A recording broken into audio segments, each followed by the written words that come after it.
Welcome back to TYT Sports, everybody. It's Pluto show number 3, or I think number 4 maybe. But it's been a good run with Pluto, and we enjoy doing this 30-minute or maybe about 22-minute segment for everybody. And it's got 3 good stories from the week. Actually, 3 different-esque stories. If you see the one in the middle, which we'll get to later, the court battle with Real Madrid and Hannibal Lecter, meaning we have to do our best Silence of the Lambs impressions. Oh, no doubt. So stay tuned. I already have it ready. We're going to begin with Steve Kerr because Steve Kerr agrees with me. I don't know if we've done the All-Star Game as complete BS on Pluto before, but those on the YouTube channel know that I've been talking about this for a while now. So Russell Westbrook isn't starting the All-Star Game, and obviously Steve Kerr thinks there's something wrong with that. And his words, interestingly enough, this is the coach of the Western Conference for the All-Star team, and he is ripping the players for their votes. So once again, they changed the voting system, so 50% is the fans' vote, 25% is the players' vote, 25% is media. So 75% of the vote was a joke, actually. And then 25% the media takes it far too seriously. Yeah. There's no in-between. Here's Kerr's words, his 2 quotes. "I'm very disappointed in the players," said Kerr, who cast his ballot Sunday for the reserves. "They asked for the vote, and a lot of them just made a mockery of it. I saw the list. I saw all the guys who got votes. Were you allowed to vote for yourself? I don't know. Were guys voting for themselves? There were 50 guys on there that had no business getting votes, like Michael Beasley got 6 votes, just so you know." And then he continues to say, "A lot of guys who wrote in their buddies for the presidential campaign," said Kerr, who is likely to coach the All-Star Game. "So maybe that was their own way of making a statement, but I think if you give the players a vote, they should take it seriously." That was all via the San Francisco Chronicle. So, and Francis, in this situation, we're probably taking the All-Star Game too seriously. However, as I've mentioned, and I continuously see it, we put the All-Star Game and the All-Star starters and the All-Star people, like the guys who make it, as accolades to things for defining their legacies. 6-time All-Star, Player X.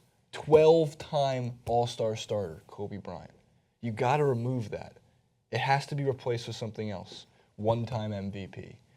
6-time scoring champion. Those mean something.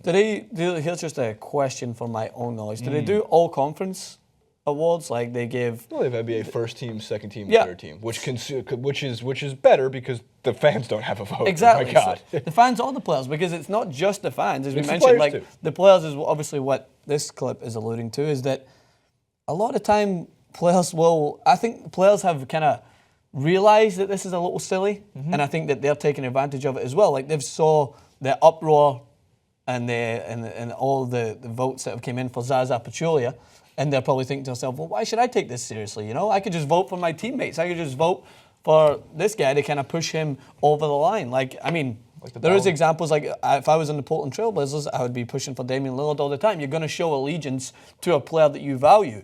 But you can't then go ahead and use this accolade as a means to distinguish who's better than who, because there's always going to be a subjective opinion in this. If you're including fans, if you're including players' votes, that's why in other sports, when you look at it, there's awards that are specific to like managers who are voting, even though managers are still going to have subjective opinion. You'd think that most managers will appreciate brilliance when it's in front of them. But media personalities, that's their job, is to solely look into the numbers, into the research, and form opinions, not based on who they like or who they don't like, but based on what the sport is providing in front of them, based on who they think is a good player. Yeah, every single personality out there, Skip Bayless, I would like to think that despite his opinion towards LeBron James, that he would still pick LeBron James as a starter for an All-Star game. So, as much as there are opinions out there that I don't agree with, I think that those that are involved solely into looking into this game for what it is and what it provides, they should be the ones to choose who they think is going to be the players to represent the Western Conference and Eastern Conference in the All-Star game. But if you're going to make it about which team prefers who or which player prefers who, then just make it the light-hearted, fun spectacle that it should be. Maybe have the All-Star team against the Celebrity All-Star game, team as we talked about. Like this, we have those games that go on at the same time, the celebrity match. So why not just make this Have we a little talked about this? fun-loving? We should have Obama and Beckham Jr. No starting the All-Star Celebrity Game backcourt. Yep. And they should be playing against... I'm sorry, Russell Westbrook can start with them too because he's not starting not the All-Star starting. game. Again, I can't stress this enough, man. Like, it's a joke. It really is that Russell Westbrook and what he's doing this season, and he doesn't get to start the All-Star. Now, Russell Westbrook doesn't care. I don't think he does, because even his own words were, I care about championships. And, it's tough to get a gauge on what Russell Westbrook takes super seriously and what he doesn't. He's kind of I've said this before. Russell Westbrook, I think he's just a strange guy, and there's nothing wrong with that. I think being weird is so much better than being normal.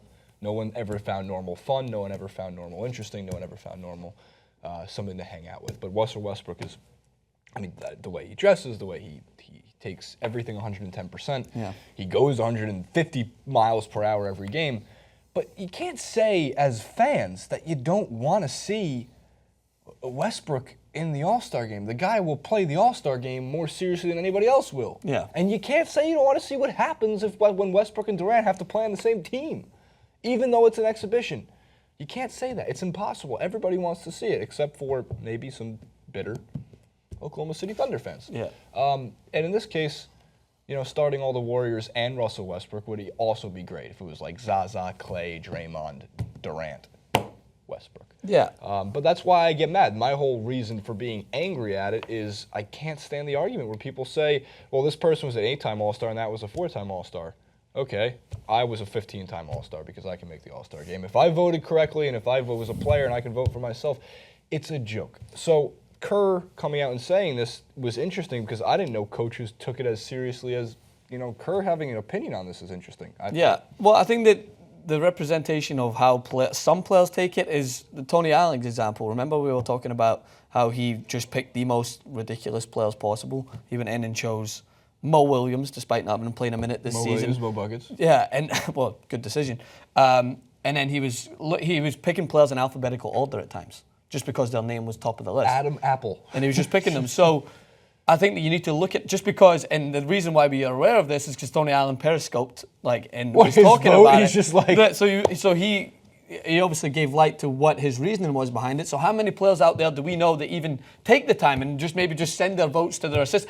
Just choose this, this, and this. They don't take it as serious because they've got other things. They have, as the saying goes, bigger fish to fry. Michael Beasley and don't worry got about it. 6 votes. Michael Beasley has not been All-Star. I think he picked Michael Beasley because he was top of the list. He hasn't been good since he was on the cover of Sports Illustrated. He hasn't been All-Star worthy since he's been on the cover of Sports Illustrated. Good is too subjective of a term.